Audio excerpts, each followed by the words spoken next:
Welcome to Confessions Beyond the Food. I'm your host, Nancy Redlin.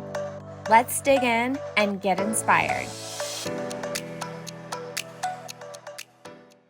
Today on Confessions Beyond the Food, we're celebrating my friend Shannon Tallon, the new VP of Merchandising at Edwards On. And we're peeling back the moment when a promotion feels both unreal and completely earned. We talk about carrying new responsibility, choosing courage over comfort, and why human connection still matters in a world obsessed with speed. And her confession? An introvert learning to lead by stepping straight into the fear that once held her back. Let's get into it. Hi, welcome back to Confessions Beyond the Food. So today I have my friend Shannon in the studio. Hey, Shannon. Hey, Nancy. So happy to be here with you today. So happy to have you here. Shannon, I'm really super proud of you. She was actually just recently promoted to Vice President of Merchandising and Marketing for Edward Don. Yay, Shannon. Thank you. Thank you. Still sort of getting my feet wet, but it's been a pretty wild couple of months and I'm just absolutely thrilled. Well, I'm so thrilled for you. Shannon and I met about, 15 years ago? Probably, if not more. Yeah, 15 or so. And we were in the car together. She was riding with me, doing a ride along with me. And we just started talking about our lives at Edward Don, but also our personal lives. And I just felt like just a kindred spirit in Shannon. So same. And we've been girlfriends ever since. I know. She gives the best hugs. We'll run across each other, the room, wherever we are, convention center, and she's awesome. So anyways, I'm so happy to have you on the podcast. So let's jump into this. So sure. Okay. I want you to take me back to the moment that you found out that you were VP. What was your first unfiltered thought? Like the one you didn't want to say aloud? Oh, my first unfiltered thought was, holy crap. If I'm allowed to say that, am I allowed to say that?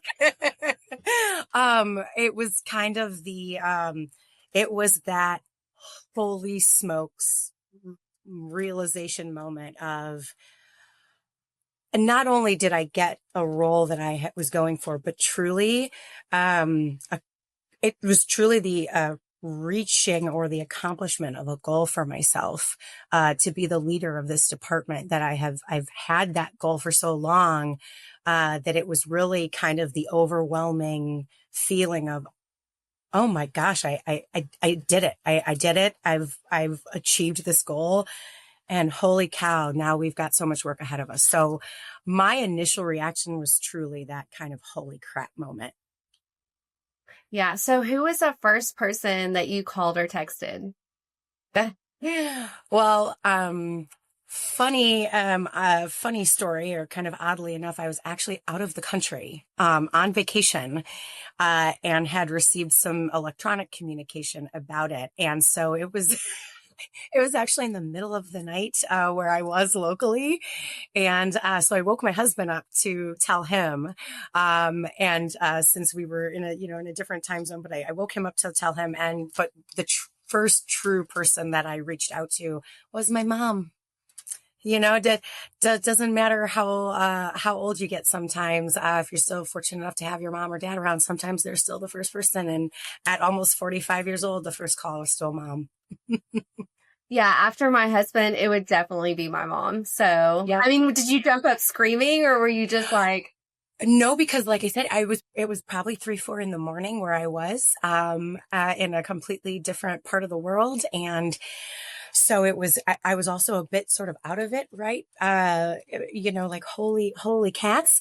So it was just like, oh my gosh, this is amazing. And I'm so fortunate, obviously, to get a tremendous opportunity like this, but also to be, on a great vacation, somewhere outside of the country. Also very fortunate for that. And it was this a little bit of this surreal, like, how blessed am I? How fortunate am I that I'm on this amazing vacation that, some people go their whole lives without getting to take. And I'm finding out that I get this tremendous opportunity, this tremendous leadership opportunity to lead a great group of people and accomplish some really big goals, for Edward Don. And so, it was surreal is really the right word for it. Was there any part when you got back from vacation that felt scary or heavy? Still, I mean, that was a couple of months ago, and there are still things that feel heavy and scary. So yeah, absolutely. Probably more heavy and scary at first than not, to be honest. And I think some of that is, sort of just the unknown, that uncertainty of like, oh gosh, I did this, and kind of the now what.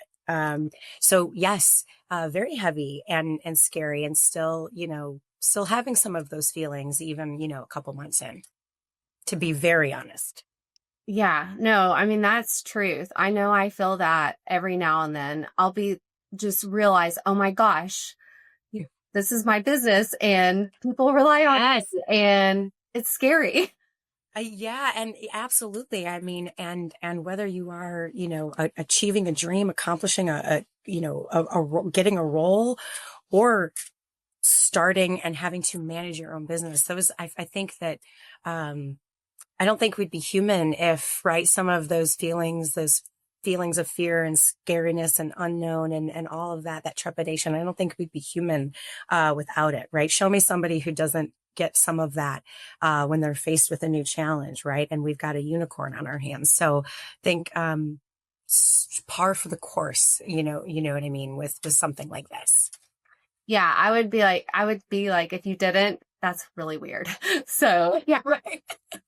yeah, like, are you okay? Are you human? Like, Yeah. Show me your ways, Yoda, if you're not getting nervous or scared about the unknown. yeah. Yeah, who's has you captive right now? Okay, so you've lived in so many categories over the years. What's the biggest thing that journey taught you about what operators actually need versus the rest of us assume they need? Yeah, I think that's a great question. I think that what I've learned is that dynamic is two-sided. Um, Operators, in my experience, um, and I think in working with the Edward Don sales team for 20 years, like I have, you find that both are experts. The operator is the expert, but a distributor sales representative is also an expert in a certain way. And so what I think I've learned is that, and this is, I think, why relationships are still so important in our little corner of the world, in our industry and in our business, is because operators know so much about their business, but they have to know such a large umbrella of of things, of whether it is processes or how the business runs or personnel related things or whatever the case may be. They have to know so much that when it comes to what Edward Don does well in equipment and supplies, that operators can't know everything. They can't know every bit of granular detail.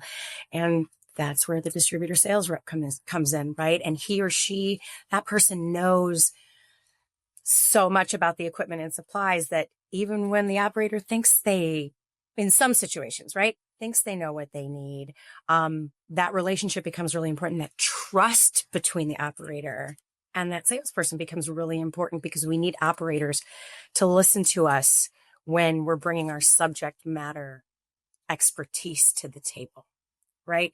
And so that has to go both ways, right? It can't always be the sales rep making their pitch and feeling like they know better.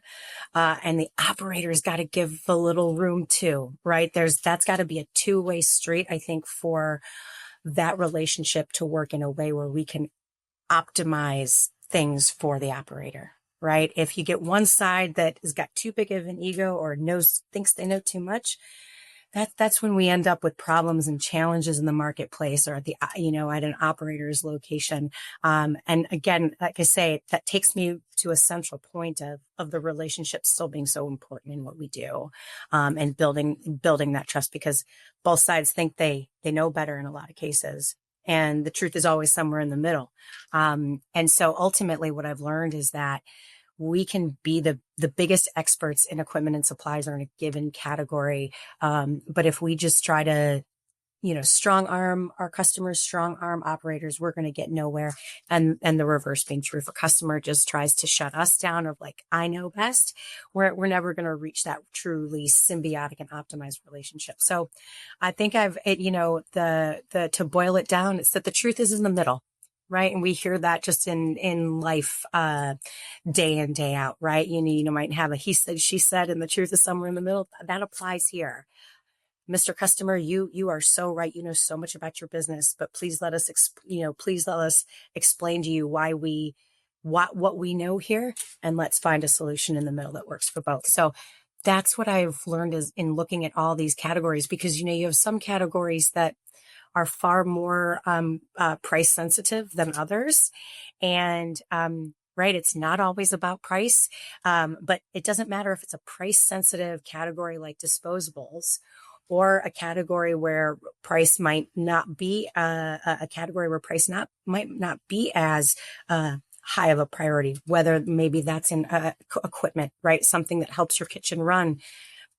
That's still true. That's dynamic. That same dynamic is still true, and that you got to have that trust and that relationship so that you can listen to each other and kind of meet in the middle. It's an interesting, it's a little bit of an interesting dynamic, and challenges, I think, that the thought that the customer is always right. And it doesn't mean that the customer is wrong. It just means we got to be open to listening to each other on both sides. I think that was one really cool thing that you did with me. I thought was really interesting was getting in the car with me when I was a distributor sales rep, and really understanding you wanted to know what the day-to-day looked like and the challenges. And right.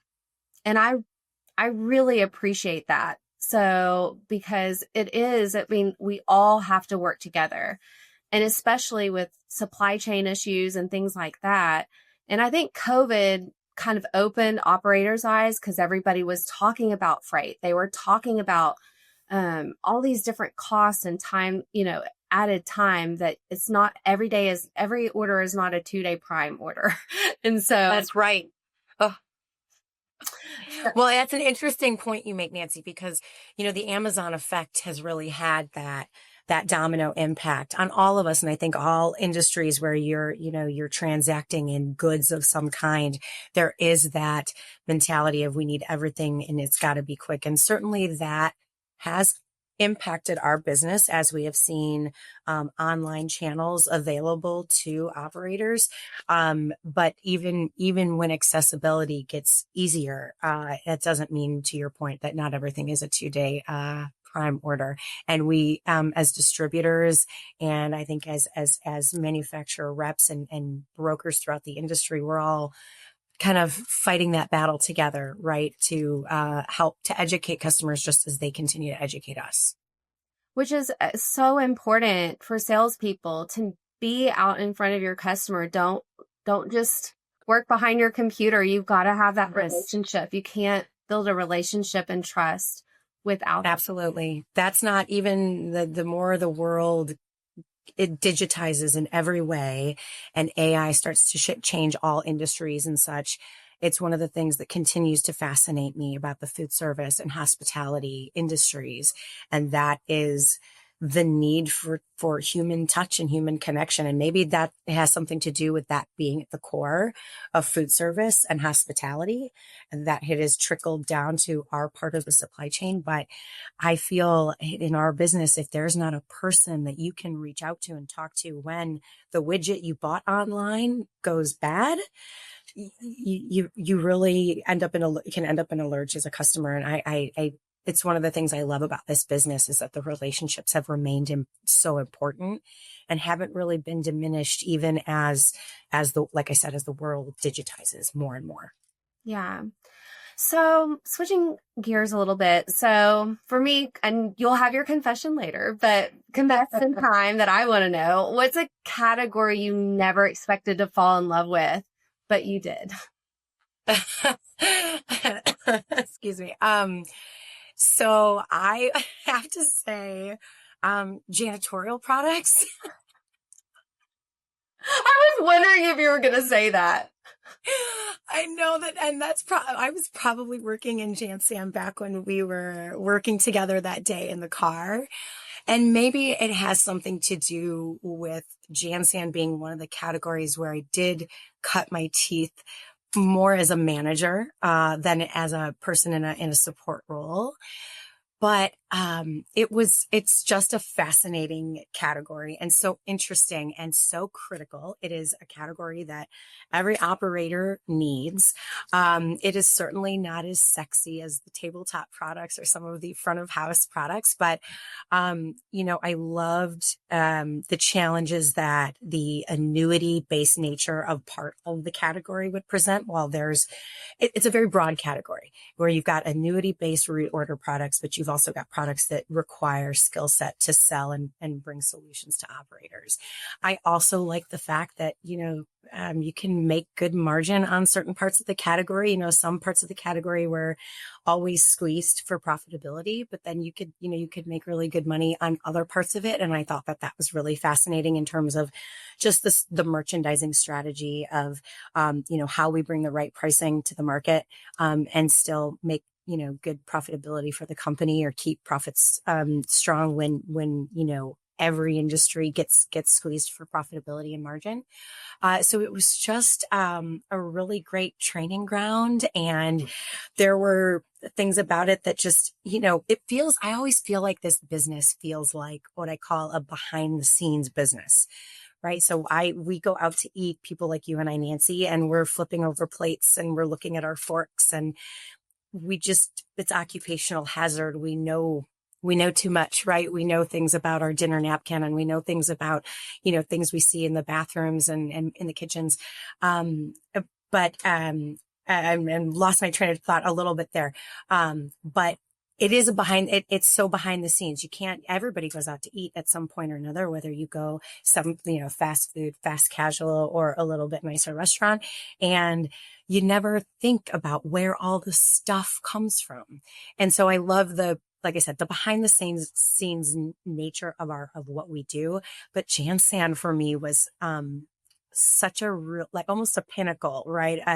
Of that. And again, maybe it's because it's where I cut my teeth, but I knew I would love tabletop. That was not surprising. I knew I was going to love those categories when I took them over a number of years ago. I never expected to fall in love with Jansan, and I totally did. I mean, who doesn't love a urinal screen and Tallon? especially if your brand is on it. Yeah. I just remember going in and doing some things in the men's bathroom. And I mean, it was just, there was a lot of jokes. But it's super fun. I also really like that category as well.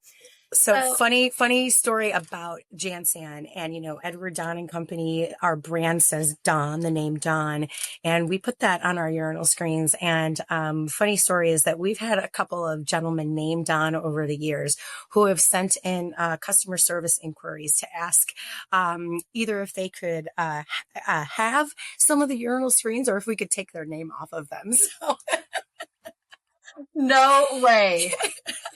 So gentleman named Don can have mixed reactions to the Don urinal screens. And it's always one of my favorite stories. That's awesome. So speaking of Don, I think you and I started around the same time, early 2000s, which seems like a whole nother world and era. So what's changed the most, and what's still true about Don's DNA underneath it all? Well, we talked a little bit about what's stayed the same, and that's relationships, right? And I think a lot of the what I feel from our sales force and how ingrained they are with their customers and with our partners in the supply chain, vendors and manufacturers reps, that still feels very, very strong. Our culture. I feel like Don had a really good culture when I started 20 years ago, and we've made it, we've grown so much. We've made it even better. Now, that's not to say that every day is perfect, right? That would be a ridiculous thing to say. But I've been proud of this company for the way we've been able to hold on to our core values, our mission and vision statement, and those things that have always made Dawn great. And one of the things we've always done as an organization is kept service of our customers and solutions for our customers at the center of what we do. And that solves for a lot of other things. When that is your true north and your guidepost, a lot of other things can fall by the wayside, because it's about taking care of the customer, and taking care of them in a collaborative way and quickly. And when everybody's focused on the same thing, like I said, that it takes care of a lot of noise. What has changed? So much has changed. I mean, you look at Edward Don's trajectory, we were growing organically as a company, and then we started to acquire companies to grow through acquisition as well. A number of our competitors were doing the same thing. And to make sure we stayed with the big dogs as one of the biggest, if not the biggest in certain years, we needed to grow differently. And so we started acquiring companies, and we had a private equity partner that was helping us do that. And we had a lot of learnings through that. Certainly COVID has changed not only our business, but the industry for good. There are things that will always be a little bit different, or just evolved because of COVID. And then Edward Don, as if a global pandemic wasn't enough for us in that time frame, we suffered from a cyber attack. We were hacked. And when you have eclipsed $1 billion in revenue, when you become a company that's now talking in billions rather than millions, I mean, a hack is scary no matter what. But you take it to that next level when you become as big as Don has become.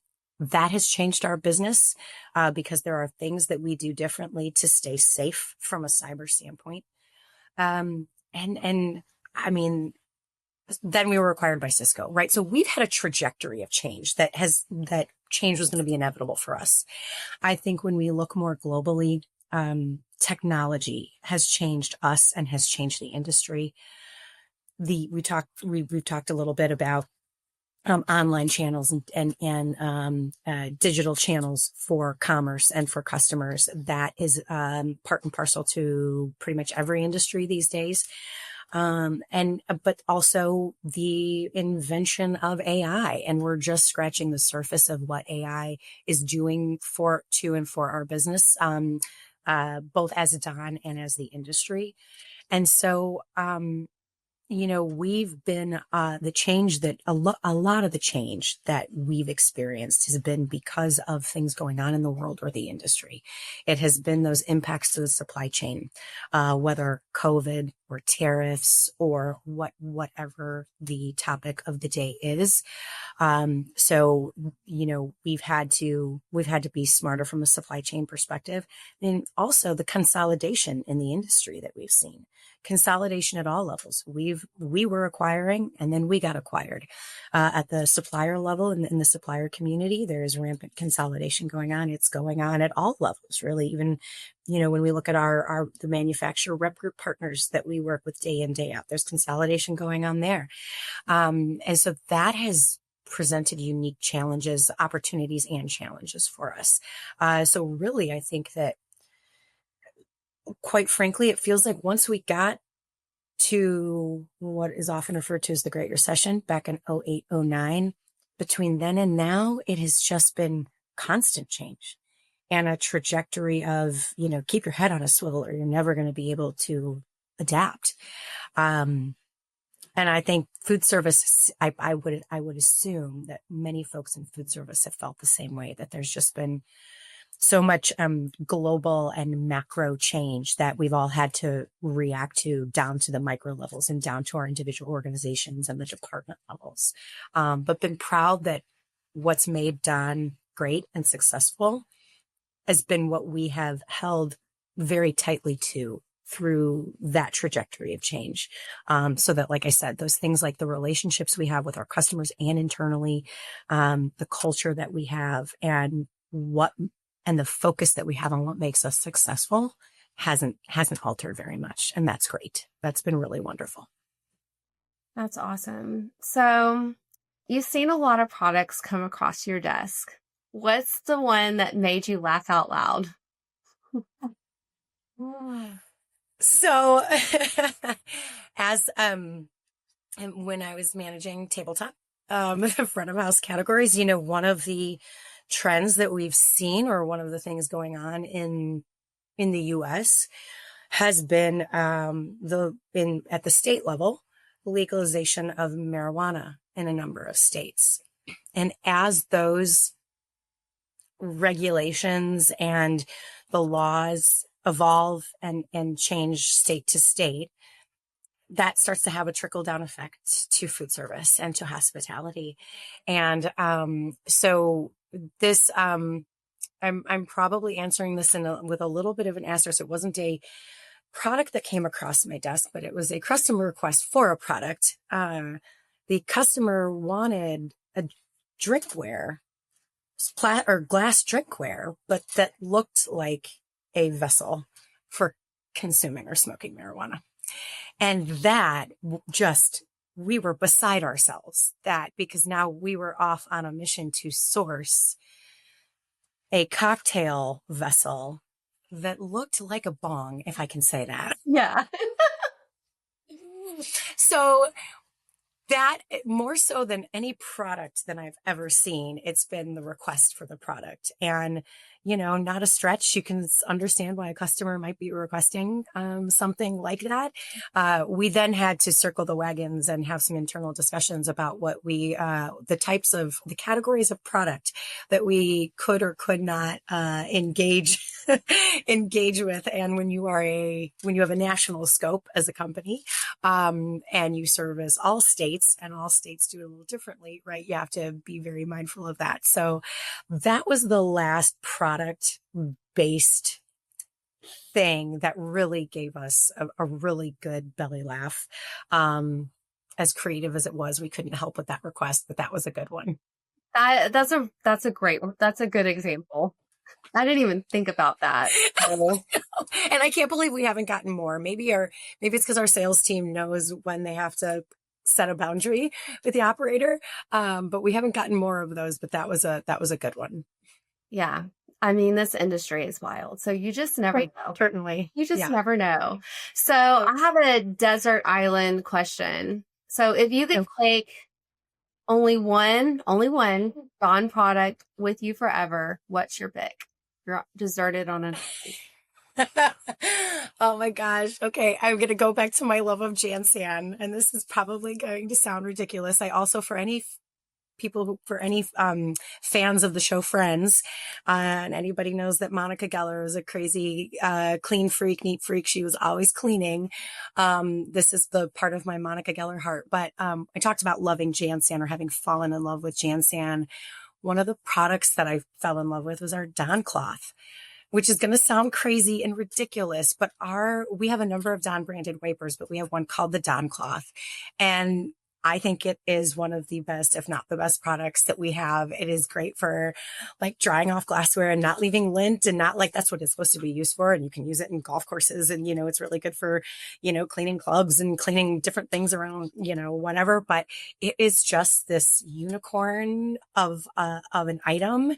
And I feel like I could probably like stitch together a blanket out of it. I could stitch together a flag if I'm stuck on a deserted island. I could use it to filter things. I could use it to clean things.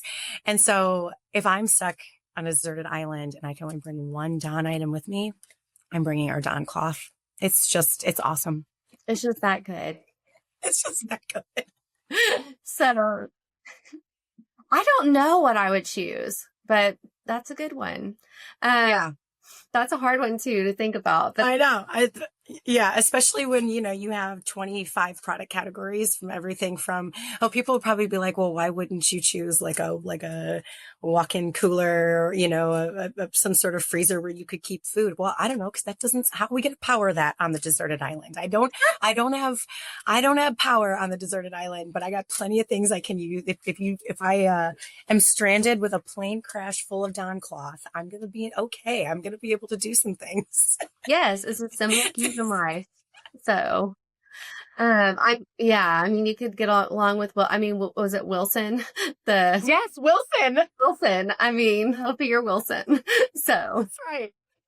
be your buddy. So when people think about your leadership and merchandising style, what do you hope that they remember? Hmm. It's a great question. I hope that I am remembered as a leader who isn't one note.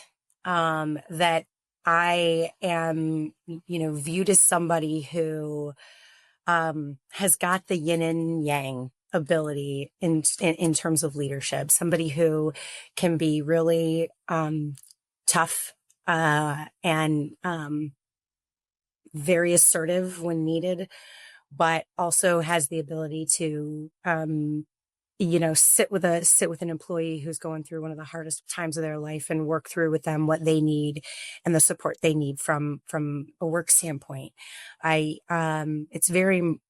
I've grown and developed, it's been very important to me to have self-awareness so that I could build a more well-rounded skill set as a leader. Because I think when I was younger and just kind of unvarnished, I was probably the pendulum was a little too far probably and being assertive with a capital A, probably when assertive starts to become aggressive, right? Because I was a little kind of just this wild child with these good skills, but hadn't had enough coaching yet or what have you. And as I started to rein in some of that, it was really important to me to make sure that I had the other side of that developed, the soft skills and the ability to be really approachable and collaborative and not have a reputation of just kind of, being sassy and spicy and that being what I'm about. And so I hope that's how I'm remembered over time, as somebody who was really well-rounded in that way and could use both sides of her abilities when it was appropriate, right, for the company and for the business. That would be a measure of success for me. I love that little A and big A because Yeah. it's hard that balance between assertive and aggressive is definitely, Especially as women, especially right, wrong, or indifferent, whether we deserve it or not. That is an even harder balance as women. yes, because then you can be considered all the things. I won't go all the yes, things. all the things. So I love that, and approachable. I love those words. So I'm just so proud of you, Shannon. I'm so excited for the new, this new stage for you. And it's just cool to see your friends grow and just, I mean, well deserved. I mean, you're super dedicated and you're someone we all look up to. So I'm just super proud of you. So thank you so much. I so appreciate it. That really means a lot. Well, you're welcome. And I can't let you go without your confession. I'm dying to hear. I don't know it.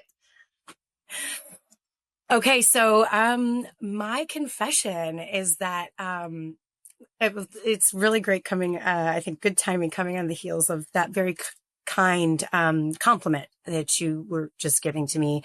Because my confession is that I am probably it would probably surprise most people. Two things: how somewhat introverted I actually am. But also, so many things scare me. We started this conversation, Nancy, and I don't know how the listener will hear it, because there is some editing that happens, I know. But we started out by talking about fear and scary things. And I think that I come across to a lot of people as somebody who, like, nothing scares me. But that's my confession, is that things scare me all the time. And this confidence that most people see gets shaken all the time. And that I am a little bit more introverted than people realize. And, I would just encourage young leaders. I would encourage women in particular and women looking to positions of leadership of, like, It's okay if you're scared and unsure. It's okay if you have insecurities, because we all do. Just keep going. You have to keep going. You can still have those insecurities and bring them with you. Don't let them stop you. You keep moving forward with those insecurities and with those things that scare you, because over time, some of them work themselves out and some of them you got to actually work on. But I think we get caught up in, we got to right the ship, and we got to fix things that feel like they need to be fixed before we can do hard things. No, just go full steam ahead and try to do the hard things, and bring the baggage with you, and don't let the baggage or the hard the scary parts stop you. You can be scared and do the big things at the same time, and you work it out as you go. Whether, like I said, those things fall by the wayside organically, or you have to actually work at quieting those noises. I get scared all the time, and I get insecure all the time. And I just would encourage people, keep going, push, don't ignore it, but bring it with you. It's okay to bring the scary stuff with you, and you'll work through it as you go. And you're always going to have some of the scary stuff. You're always going to have some of the insecurities. You'll have them till the day you retire. Don't let them stop you. Just bring them with you and work through them. I love you so much. I just love this confession. I love you so much. No, I mean, that confession is so, y'all, that is really good advice. I mean, I love that we're ending this way, because it's real, it's honest, it's being who you are, which that's what this is all about. It's, you know, it's not the glossy, what we see, you know, from 10 feet away. It's what's really happening. And I think it's really cool to be vulnerable, and, but also not to let it hinder you or, you know, handicap you from moving forward. So I love that advice, Shannon. I mean, this is one of the million reasons I just love you, Jess. So I'm just so thankful for you joining on today and getting to share your story and really good tidbits that I think anybody, wherever you are, can learn from. So thank you so much for joining. And thank you for having me. This was so much fun. Really appreciate it. Oh, I loved it. So, all right, guys, check us out soon. For more inspiration, follow our social media at W3 Sales. Please like, comment, and subscribe. You know, all the things. We would love to connect with you.